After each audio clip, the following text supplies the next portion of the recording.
പ്രിയമുള്ളവരെ, ഇന്ന് ലോകം ക്രിസ്തുവിനെ കാണാൻ ആഗ്രഹിക്കുന്നത് മതപ്രസംഗങ്ങളിലൂടെയോ പള്ളികളിലോ വേദപുസ്തക താളുകളിലൂടെയോ മാത്രമല്ല, നമ്മുടെ ജീവിതത്തിൽ കൂടെയാണ്.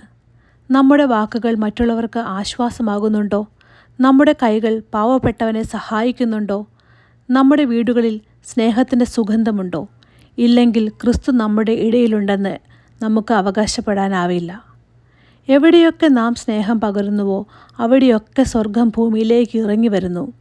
ക്രിസ്തു ക്രൂശിൽ കിടന്നുകൊണ്ട് തന്നെ ഉപദ്രവിച്ചവർക്കായി പ്രാർത്ഥിച്ചു. ആ ക്ഷമയുടെ നിമിഷത്തിലാണ് ദൈവികത വെളിപ്പെട്ടത്. ശത്രുവിനോട് ക്ഷമിക്കുവാൻ കഴിയുന്ന ഒരു ഹൃദയത്തിൽ ക്രിസ്തു സജീവമായി ജീവിക്കുന്നു. ഒരു നിമിഷം നമുക്ക് നമ്മുടെ കണ്ണുകളെ അടയ്ക്കാം, തലകളെ വണങ്ങാം. സ്നേഹപിതാവായ ദൈവമേ, അങ്ങയുടെ നിസ്സീമ സ്നേഹത്തിനായി ഞങ്ങൾ നന്ദി പറയുന്നു. അദൃശ്യനായ അങ്ങയെ ദൃശ്യനാക്കുവാൻ സ്നേഹമെന്ന മാധ്യമം ഞങ്ങൾക്ക് നൽകിയതിനായി അങ്ങയെ സ്തുതിക്കുന്നു. അങ്ങയെപ്പോലെ സ്നേഹിക്കുവാനുള്ള കൃപ ഞങ്ങൾക്ക് നൽകണമേ. ഞങ്ങളുടെ വാക്കുകളിലും പ്രവൃത്തിയിലും ക്രിസ്തുവിൻ്റെ ആർദ്രത നിറയ്ക്കണമേ.